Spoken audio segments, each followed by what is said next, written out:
Hadi okulumuzdaki etkinliklere hep beraber göz atalım.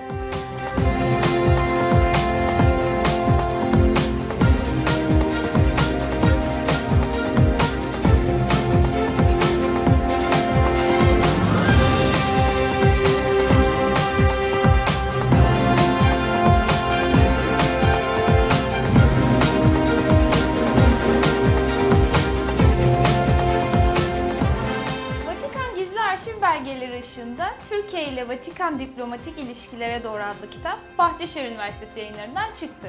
Rinaldo Marmara imzalı kitapta Vatikan Gizli Arşivinde yer alan bilgi ve belgeler ilk kez araştırmacı ve okuyucularla buluşacak. Türkiye Katolik Ruhani Reisler Kurulu'nun resmi tarihçisi ve kültür ateşesi olan Rinaldo Marmara'nın yazdığı bu kitap, 1960 öncesi Vatikan ile Türkiye arasındaki ilişkileri okuyucularla paylaşıyor.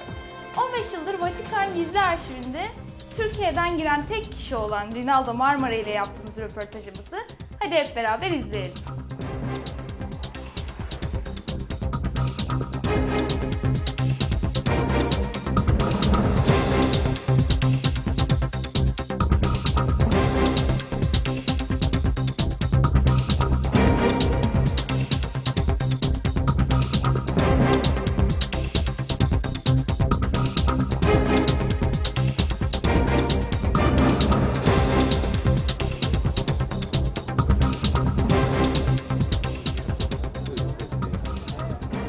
Merhabalar öncelikle.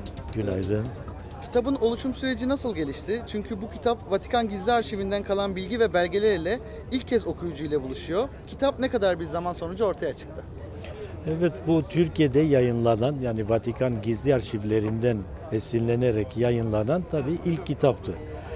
Bu 15 seneden beri devamlı diyorum, arşivler önemlidir, bir şey yapmak lazım. Fakat ta ki Enver Yücel Bey ile yani tanıştıktan sonra bu iş bu iş oldu. Tabii bunun hazırlama demek biraz zor oluyor. Çünkü 15 seneden beri Vatikan arşivlerinde çalışıyorum. Fakat bu kitapla uğraşım aşağı yukarı 2 seneyi buldu. Ama tabii bu 2 sene demek de pek doğru değil. Bu diyorum maziye. Yani 10-15 senelik bir çalışmadır. Çünkü bugün arşivleri iyi tanıdığım için istediğim belgeyi kolayca bulabiliyorum. Evet. 1960 öncesi Vatikan ile Türkiye arasındaki ilişkilere ışık tutmayı amaçlayan bir eser bu kitap. Kitabın içeriğinden ve önemli başlıkları biraz vurgulayabilir misiniz? Bu kitap tabii Vatikan'la Türkiye arasındaki diplomatik ilişkilere doğru o safhayı anlatıyor. Tabii bazı zamanlarda Osmanlı İmparatorluğu direkt diplomatik ilişkilere girmek istiyordu. Bazı zaman cayıyordu, bazı zaman Vatikan istiyordu. Ondan sonra o da cayıyordu ve en önemlisi bazı memleketler tabii bu direkt ilişkileri pek taraftar değildir ve işi uzatmaya, baltalamaya uğraşıyorlardı. Ama her zaman iki devlet arasında dostane ilişkiler olmuştur ta 1960'a kadar. Anladım. Son olarak da bugün kitabımızın lansmanı yapıldı. Kitabın tam olarak hedef kitlesini söyleyebilir misiniz acaba? Hani bu kitabı yaparken biraz evvel de söyledin. Tabii bir tarih kitabıdır. Önemli bir kitaptır.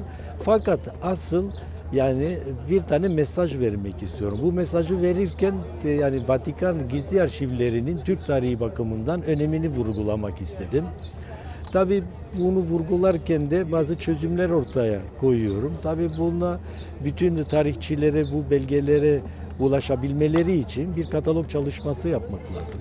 Benim istediğim yani bundan sonra ikinci etapta yani Vatikan'da bulunan Türkiye konulu, Türkiye tarihiyle ilgili evrakların kataloğunu çıkarmaktır.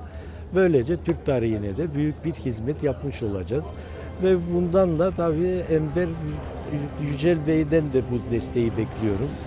Çünkü ilk adımı attı, inşallah devamını da yapar.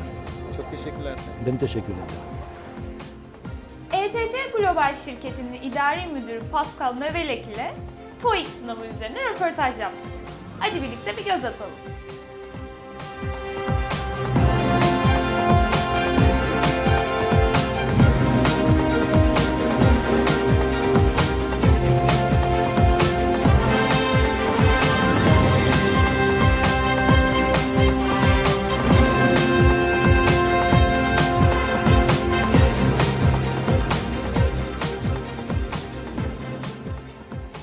Okay, so my name is Pascal Mevrek. I'm the executive director of a company named ETS Global.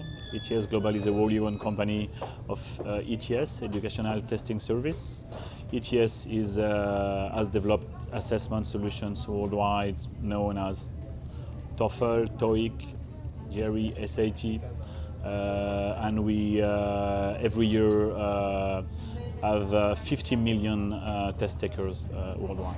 There is a long relation between Bahçeşehir and ETS in terms of, I think we share some common values, and we realized, I think it was early last year, that this organization want to achieve two main things. One is to build something for the country in terms of offering a capacity to the kids, to the students, to really get a job in Turkey and worldwide, so really get a curriculum that will allow them to succeed in their life. And the second thing is they have an extreme capacity to put in place programs and high-level services. So based on that, we built a partnership where Bahçeşehir is going to be to represent the TOEIC range of products, with mainly two of them: TOEIC listening and reading and TOEIC speaking and writing. So those are the main components of the test, so they will get the full capacity to organize it. Behind this are important decisions taken, like for example the fact that I was just announced, and it's a very important decision that all graduates from Bahçeşehir University would go for the exam. You know, as a clear example that they rely on the capacities that the test in the future will provide for kids to get a job, to demonstrate their capacity to work in an international environment. TOEIC stands for Test of English for International Communications. So the TOEIC test is a test that was developed for non-native English speakers that are entering or already in the workforce environment. So basically what it says is you are going to use the TOEIC test if you're going to be graduated, if you look for a job, if you look for a training, if at any time in your working life you need to know your level to take a decision. Every year, just to be precise, in 2012, more than 6.2 million test takers took the exam, and if you try to look at to split that in between categories and why they take it, a large majority of the test takers take it to get a job. There are countries like France, like Korea, Japan, where if you go and want to get a job, they will ask you, what is your TOEIC score? Because saying things like, my level is good, I'm fluent, is not enough for, and it represents a risk for a recruitment person or a recruitment company or an HR organization. So this is the first usage. Then the second usage is associated with training. If you put a kid or a student or an adult in a training, you would like to know the level. It states exactly what is the level and what is the capacity of the persons.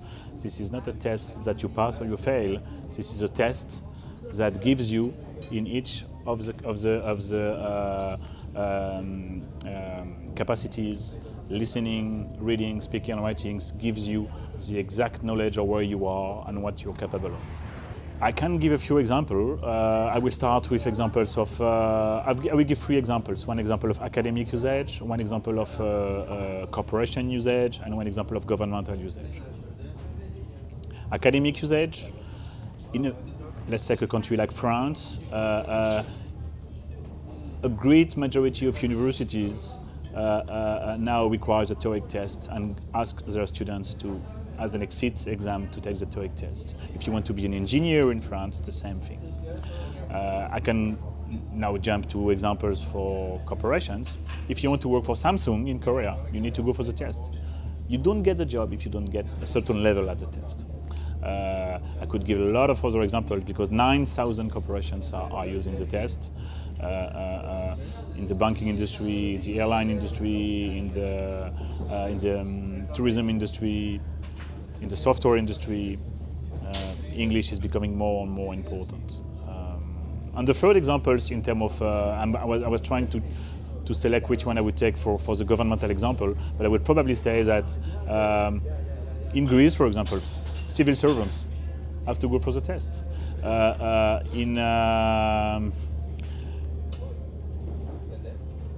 In Albania, the government decided that at the exit of universities, you would go for the test.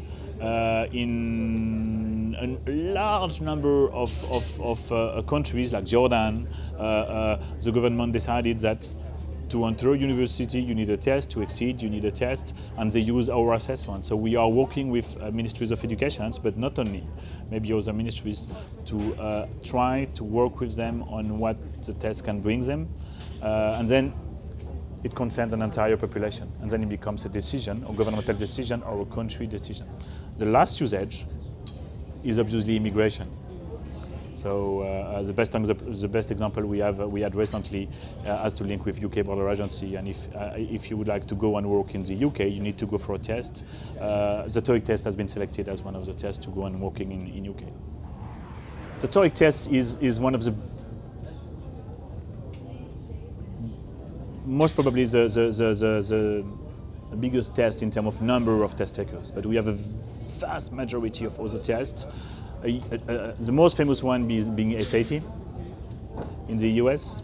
We ETS work with the college boards in the US and as a contract to develop and is offering a service to develop the SAT every year and to handle the logistic remit, the preparation of the test, etc. We have then a global suite of assessments that are more linked with the academic English. So we have English for kids from between 11 and 16 years old, TOEFL Junior. We have assessments for entering to university, TOEFL ITP. You would like to know the level of people entering, to put them in groups. You want it to become a condition to know this level, etc., etc.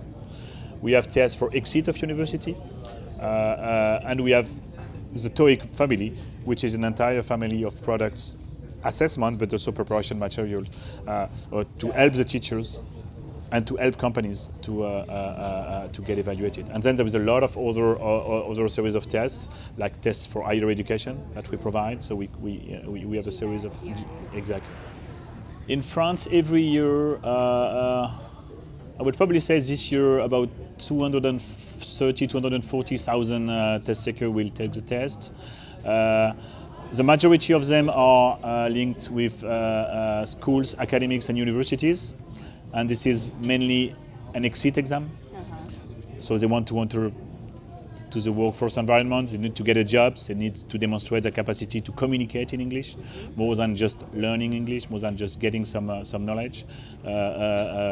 So then the second category is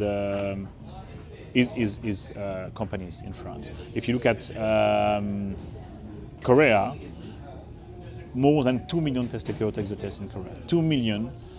And the reality is, you cannot get a job there if you don't get the test. You cannot get a job.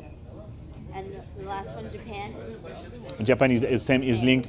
It's a corporate environment. It's linked to the business environment, and it's linked to corporations. Thank you so much, Pascal Mevlik, for this enlightening discussion about TOEIC. Thank you very much. Bau'T'de tekrar görüşmek üzere. Hoşça kalın.